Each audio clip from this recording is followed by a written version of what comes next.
ईशो हमारे खुदा यीशु मसीह का फजल हमेशा हम सबों के साथ होता रहे। ईशो आज राख का बुत है, यानी मसीही रोज़ों का आगाज़। मसीही रोज़े हम अपने खुदा यीशु मसीह की याद में रखते हैं, क्योंकि उसने हमारे लिए जान का फिदिया दिया, सलीबी मौत सही और मुर्दों में से जी उठकर हमारे ईमान का बानी है और हमारे ईमान का कामिल करने वाला है। हम ये रोज़े उसकी याद में रखते हैं और उसके दुखों को याद करते हैं, उसकी ज़िंदगी को याद करते हैं और हम वैसा ही मिजाज रखने की कोशिश करते हैं जैसा उसका मिजाज है। राख का बुत और मुकद्दस पालूस रसूल की ज़िंदगी के चंद पहलू मैं आपके सामने बयान करना चाहता हूँ। अगरचे बहुत से पहलू हैं, लेकिन एक दो पहलू जो बहुत ही ज़रूरी है आज आपके साथ शेयर करना चाहता हूँ। मुकद्दस पालूस रसूल मसीह ज़िंदगी के खूबसूरत पहलू को बयान करते हुए कहते हैं कि वैसा ही मिजाज रखो जैसे हमारे खुदा यीशु मसीह का मिजाज।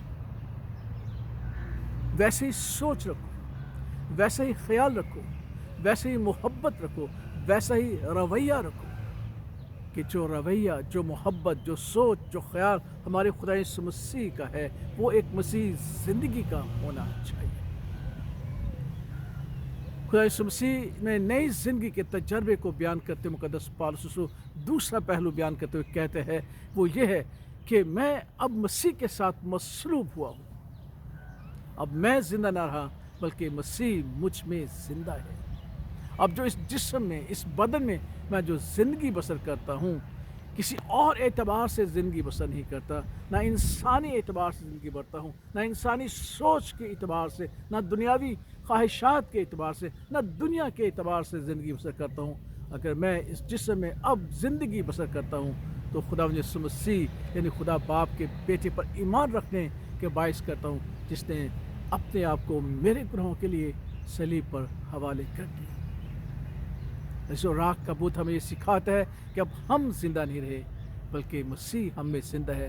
वो जो राख हम अपने पर लगाते हैं कि तू खाक और फिर खाक में लौट जाएगा, हमें राख का बुत ये भी सिखाता है कि अब हम मसीह यीशु में ज़िंदगी बसर करते हैं। एक और पहलू मुकद्दस पालूस बयान करते हुए कहते हैं कि भाइयों, जब हम मसीह ज़िंदगी बसर करते हैं, मसीह में ज़िंदगी बसर करते हैं, मसीह हम में ज़िंदगी बसर करता है और ज़िंदा रहता है, तो फिर हम ना जीते अपने वास्ते हैं, ना मरते अपने वास्ते हैं। अगर हम जीते हैं तो खुदावंद के वास्ते जीते हैं, और अगर हम मरते हैं तो हम खुदावंद के वास्ते मरते हैं। बस अगर हम जिएँ या मरे हम खुदावंद ही के हैं, क्योंकि खुदा यीशु मसीह इसीलिए हुआ, इसीलिए ज़िंदा हुआ कि वो हमारा खुदावंद खुदा हो और हम उसके मुताबिक ज़िंदगी बसर करने वाले ठहरे। तो राख का बुत जब हम खुदा यीशु मसीह की ज़िंदगी पर गौर करते हैं, वहाँ मसीह ज़िंदगी के इस पहलू पर भी गौर करें कि हम अपने नहीं बल्कि अब खून खरीदे हैं और मसीह के वास्ते ज़िंदगी बसर करते हैं। एक और पहलू मुकद्दस पालूस बयान करते हुए कहते हैं कि मेरा जी तो चाहता है कि कूच करके मैं जल्द खुदा यीशु मसीह के पास पहुँच जाऊँ और उसके साथ रहूँ। लेकिन फिर कहता है कि मेरा यहाँ ज़िंदा रहना जो तुम्हारे लिए है, कलीसिया के लिए है। और ये पहलू बहुत ही खूबसूरत पहलू है। आज अगर मैं ज़िंदा हूँ, अगर आज आप ज़िंदे हैं, तो हमने कभी सोचा है कि मैं अपने लिए नहीं, मैं अपने भाई के लिए, अपनी बहन के लिए ज़िंदा रहूँ, ताकि उसे किसी न किसी तरीके से खुदा उनके पास से खींच लाऊँ। मैं अपनी नौजवान नस्ल के लिए ज़िंदा रहना चाहता हूँ, ताकि मैं जो बेराह रवी पर जा रही है उसे मैं खींच कर अपने मसीह के पास ले आऊँ।